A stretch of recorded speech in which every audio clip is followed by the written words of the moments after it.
niba umuhogo wawe umaze igihe ukujya ijwi rikaba ryarahindutse cyangwa kumera bikaba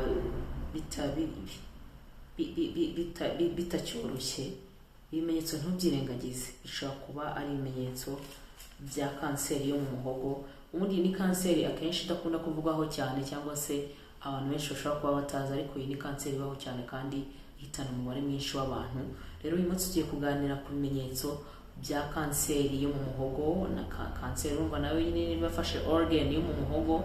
Umuhogo ntabwo ari ikintu cyoroshye, umuhogo ni ikintu gikomeye mu buzima nyine bwa buri munsi bw'abantu.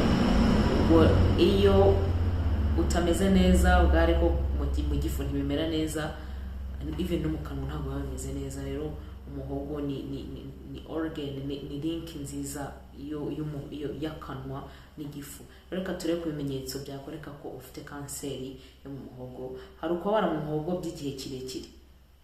Turabizi ko iyo urwaye nka angine urugero, cyangwa se n'ibyo bita vocal cord infections, ni ibintu urwara nyuma y'agahe runaka bigahita bikira. Ariko iyo bibaye ari ibintu nyine bigumaho bikaguma biri constant, icyo gihe ntabwo biba bikiri ibintu bisanzwe, icyo gihe biba byabaye ibindi. Rero icyo ni ikimenyetso cya mbere cya kanseri yo mu muhogo. Ikindi ni ukugorwa no kumira ibiryo cyangwa amazi.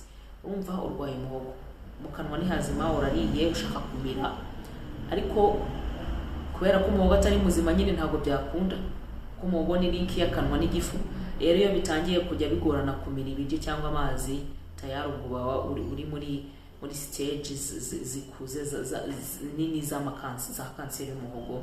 Ikindi ijwi rirahinduka cyangwa rikamara igihe kirenga nk'ibyumweru 3 cyangwa 2 nyine ryarahindutse. Urumva niba umuhogo utameze neza, umuhogo niho imbaraga nyine zisohora. Sound is a form of energy.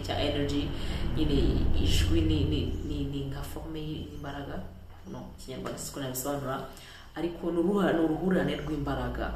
Rero izo mbaraga ziraza zikaza mu muhogo, ijwi rikabasha gusohoka. Ubwo rero iyo umuhogo utameze neza n'ijwi ntabwo rimera neza. Ikindi ni ukuba hari ikintu gifashe mu muhogo kandi kidashira. Ukumva umuhogo hari ikintu gihora kigufashe, ariko nukumva ntikirekura, ukumva cyanze kuhava. Rero icyo ntabwo ari ikimenyetso gisanzwe, icyo nacyo ni ikimenyetso cya kanseri yo mu muhogo. Ikindi ni ukuruka cyangwa gukorora amaraso mu gihe runaka.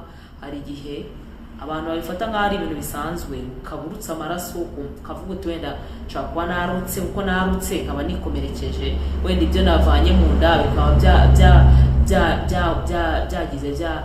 byankomerekeje, ariko ntabwo inyamini ibyo warutse mu nyine kuva kandi byagukomerekeje ugatuma uzana amaraso, ariko ntabwo ari byo. Rero iyo utangiye kuruka amaraso cyangwa gukorora amaraso, menya ko ari ikimenyetso mpuruza kandi ari ikimenyetso cya kanseri yo mu muhogo. Ikindi ni ukubabara mu gutwi, cyane cyane ku ruhande rumwe. Ushobora kubabara mu gutwi, ngo akenshi ubwo ni hano kuri kino gice,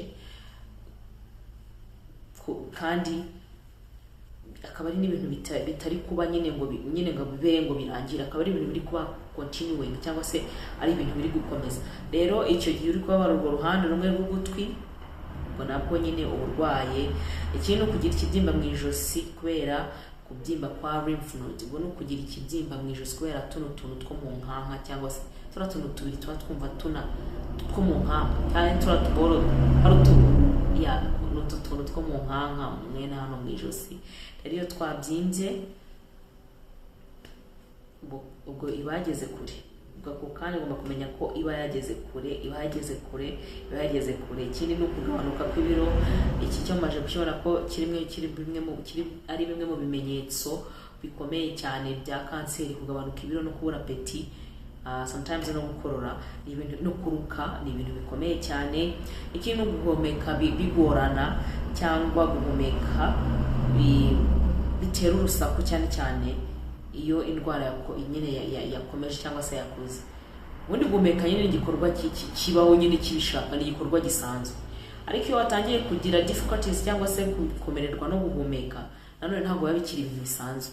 aba ari ibintu bikomeye ahubwo rimwe na rimwe kuko abantu nyine birabura kugira ngo tumenye ubuzima bwacu dufate utumenyetso runaka seriously cyangwa tudufate ibintu biri seriye ni ibintu bigorana ariko nanone ni kanseri yica urumva wafashwe n'umuhogo hari aho nta kuko ntibawubaga ngo bawukuremo imiti ya kanseri nayo ubwayo iyo tugenda tuyifata buri munsi chemotherapy ntabwo ari nziza nayo chemotherapy nayo irangiza nzabaganiza ku ngaruka za chemotherapy mu minsi iza ariko nayo ntago ari treatment nziza rero aho kugira ngo ujye muri ibyo byose gutanga amafaranga guca muri izo chemotherapy byaba byiza uhirinze hakiri kare sibyo irinda hakiri kare nta mafaranga bigusaba ugomba kumenya nzakuganiriza ibintu bizigufasha uko wakirinda nyine iyi kanseri yo mu muhogo rero niba ukoze ikiganiro subscribing niba utarasubscribinga usharinge ku bandi ucomment